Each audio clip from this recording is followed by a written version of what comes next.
The Four Noble Truths are the foundation of the Buddha's teaching. These four deceptively simple insights are, in fact, so profound that you can spend a lifetime understanding just one of them. The Pali word for truth, saka, also means reality, or that which is actual. So the Four Noble Truths are not philosophical claims to believe in or accept. Rather, the Buddha taught them as scientific truths, such as gravity, evolution, or the laws of thermodynamics. The Four Noble Truths represent objective, fundamental aspects of reality the Buddha realized when he awoke.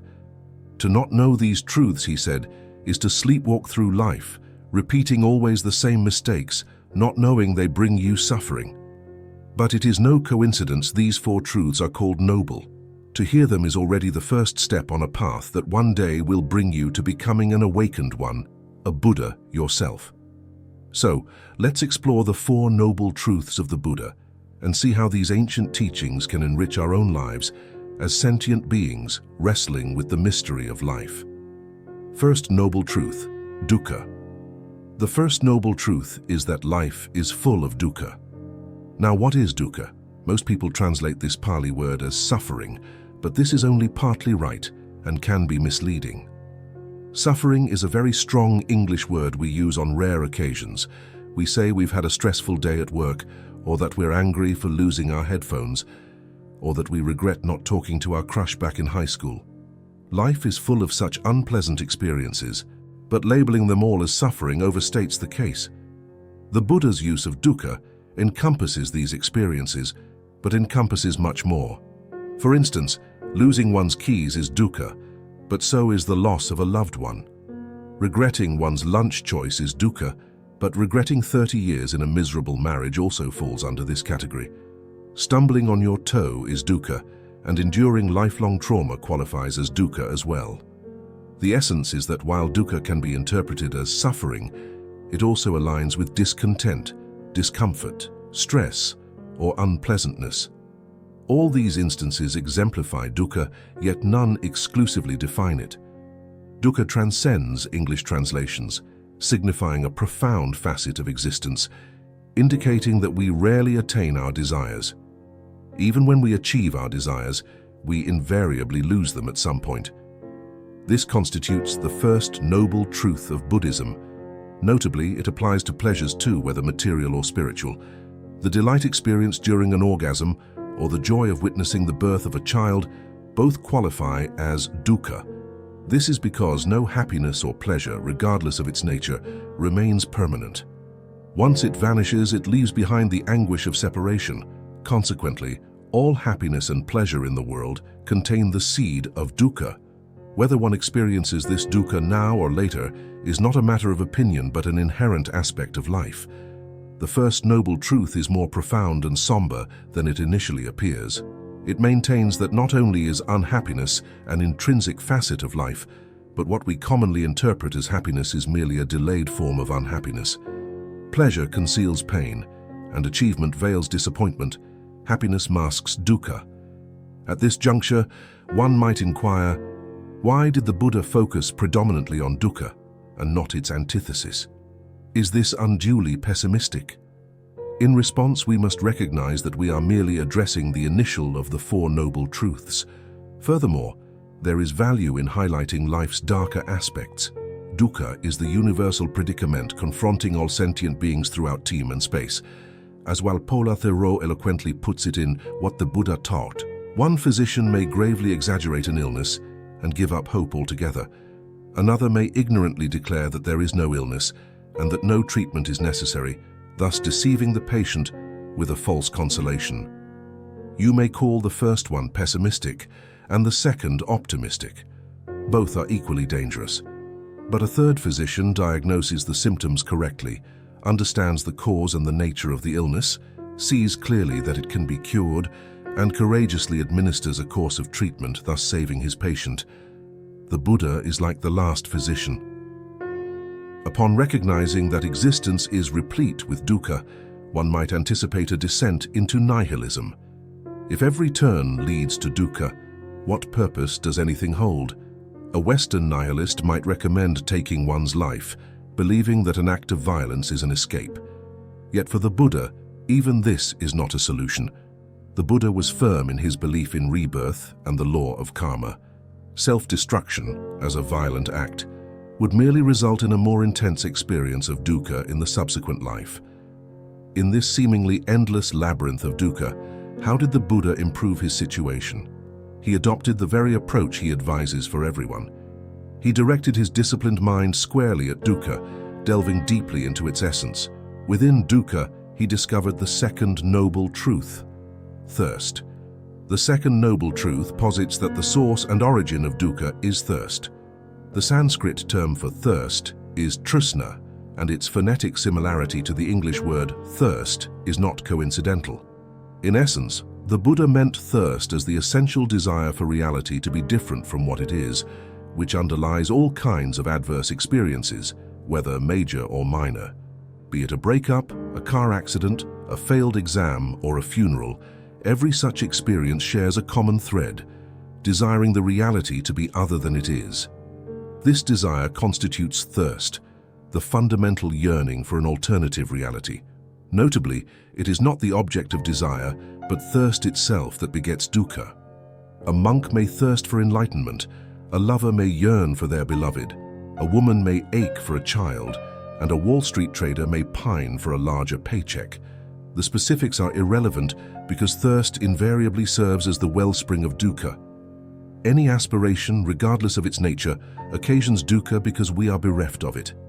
Even when our desires materialize, they seldom meet our grand expectations. Even if the realization aligns with our imaginings, it proves fleeting. Desires are multitudinous and endless, akin to the Hydra's heads. Sever one, and two more take its place. Every desire promises an improved life, but desire is akin to the mythical Hydra, which sprouts two heads for every one severed. Thus desire fuels more desire, culminating in a conflagration of dukkha.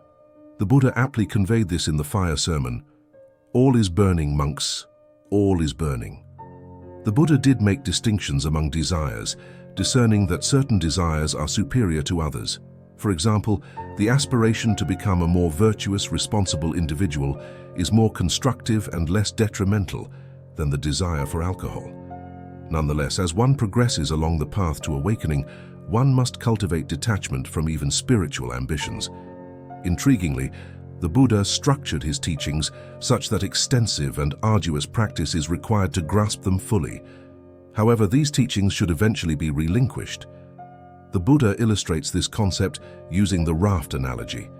He likens his teachings to a raft for crossing a perilous river. Upon reaching the distant shore safely, would one carry the raft along? The logical answer is no, as it would hinder further progress. In a similar vein, with the Dhamma, the teachings of the awakened one, they are indispensable initially but ultimately impede one's development if clung to tenaciously. The Buddha advocates both study and ultimate relinquishment of his teachings and practices, demonstrating their impermanence. Critics of Buddhist doctrine frequently question the desirability of nirvana, particularly when the pursuit of desire is deemed detrimental. However, this query results from a misinterpretation. Nirvana is not an object of desire.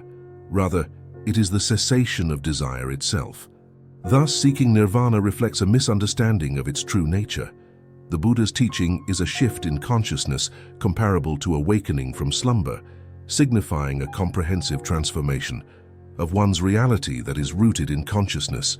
The Buddha aspired to awaken others through his teachings, urging them to realize the intrinsic truth, which represents a transformation towards genuine reality and the cessation of thirst. Third Noble Truth, Nirvana. The Third Noble Truth stands as one of the most remarkable and life-affirming declarations in history. It posits that a human being can completely and eternally extinguish dukkha. This truth derives from the Buddha's direct experience, following his enlightenment beneath the Bodhi tree. At that moment, he encountered a reality devoid of all thirst and dukkha. This reality transcends conceptualization or verbal description, representing a more profound reality than our customary understanding of real. This state is known as nirvana. Nirvana eludes precise verbal explanation, as words are constructs tailored for our sensory illusory world. They can merely allude to the essence of nirvana, but never penetrate it and endure, much like moths fluttering around a flame. The esoteric nature of nirvana may discomfit some individuals, as Friedrich Nietzsche once argued, that mystical explanations are considered deep. The truth is that they are not even superficial. To him, nirvana might seem a contrived concept designed to attract the credulous and perplex the Buddha's detractors. Nonetheless, it is crucial to adopt an open-minded attitude to understand complex terms like nirvana, despite their elusive nature. Nirvana means extinguishing or blowing out, akin to a fire being extinguished. Nirvana is not a state or an object. Instead, it is a transition. Therefore, when people say that the Buddha attained nirvana, this phrasing is somewhat misleading. A more apt description would be that the Buddha extinguished himself or entered nirvana. What precisely is extinguished during nirvana? Addressing this matter in depth would necessitate a separate discussion dedicated solely to nirvana.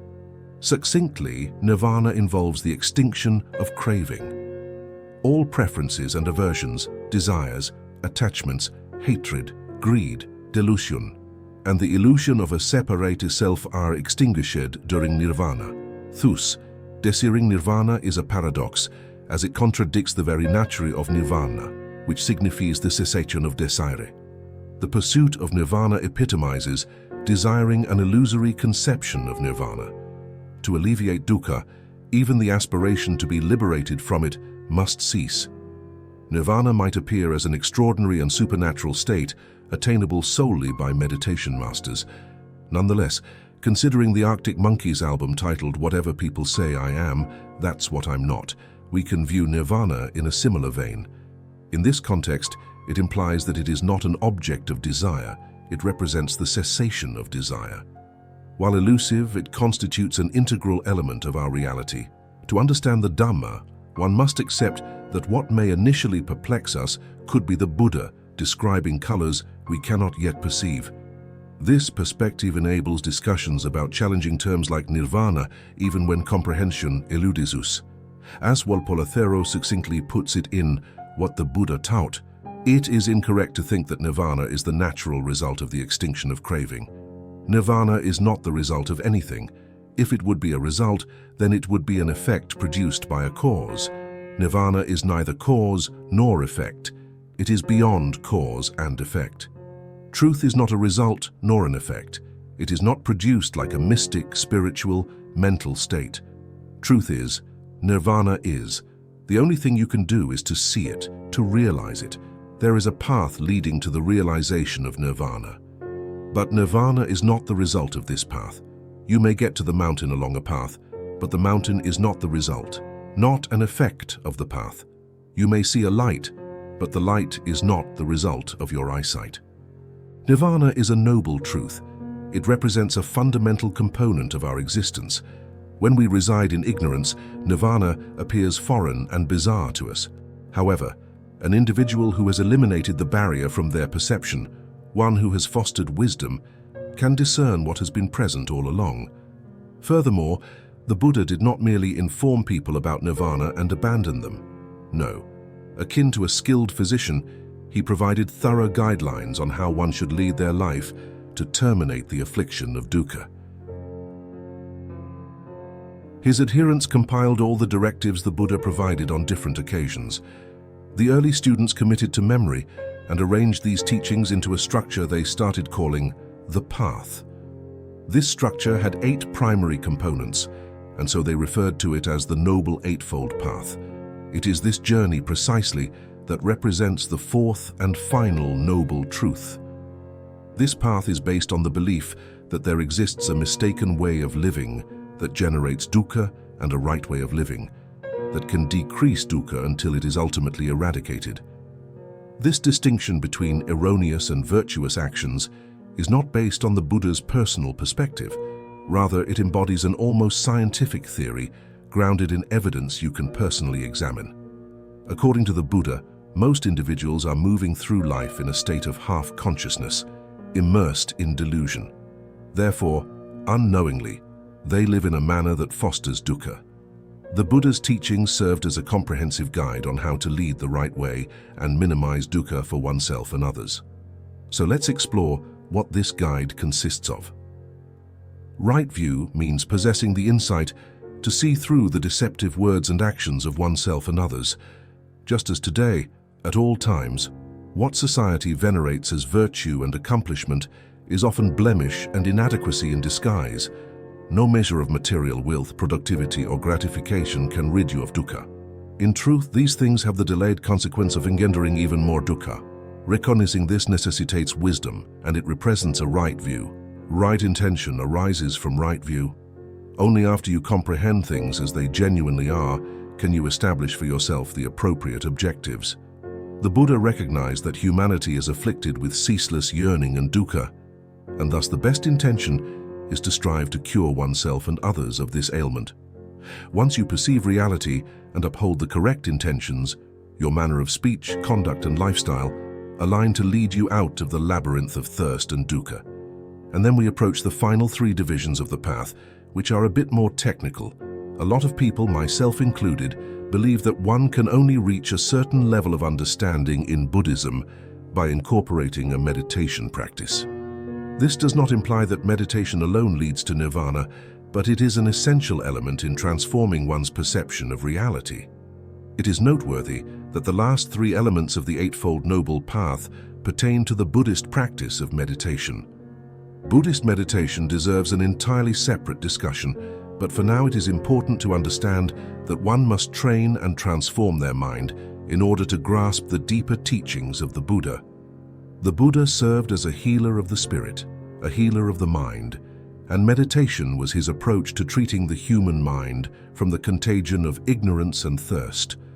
One must dedicate significant effort to cultivating mindfulness and concentration to discern through the false beliefs clouding their judgment. This entails right effort, right mindfulness, and right concentration. The Eightfold Noble Path does not issue directives. Rather, it serves as a depiction of what a fully awakened human being embodies. All you can do is attempt to emulate this depiction until you are gradually transformed into an awakened human being yourself. Moreover, the 8 aspects of the path are not linear. They are interdependent. One possesses right view only if one possesses right mindfulness. One possesses right mindfulness only if one possesses right concentration, and so forth, as conveyed by Walpola Thero. The path is a way of life to be followed, practiced, and developed by each individual. It has nothing to do with belief, prayer, worship, or ceremony. It is a path leading to the realization of ultimate reality, to complete freedom, happiness, and peace through moral, spiritual, and intellectual perfection. For the sake of transparency, contemporary scholars do not believe the Four Noble Truths were presented as such by the historical Buddha. They are likely a subsequent formulation devised by the Buddha's disciples who sought a memorable summary of his teachings. Whether this is factual or not does not bring us any closer to liberation from dukkha. However, internalizing these truths in our daily lives, this could certainly be beneficial for us. Remember that the Buddha is a title. It signifies the one who awoke. Yet reflect for a moment on what this truly implies.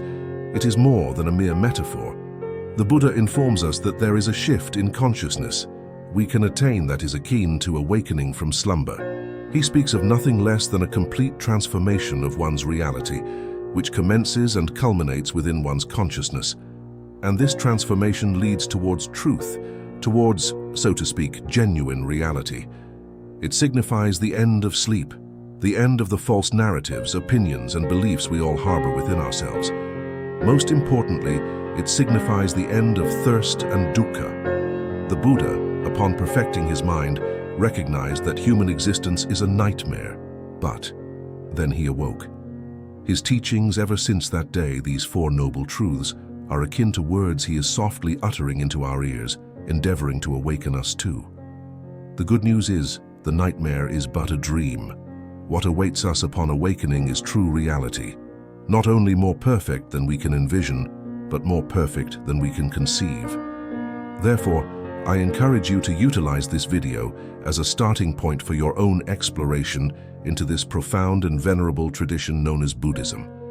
If you are open to delving deeper, do check out my video on the last message from Buddha. It is an earlier video I created, but it remains the most watched on this channel. And as you continue to listen, I wish to express my gratitude for investing your time in watching and aiding me in continuing to create such content. I am currently striving to transition this YouTube project into a full-time job, and I would greatly appreciate it if you could support me by subscribing, liking, and sharing. And remember the words of Rumi, "What you seek is seeking you." Until next time.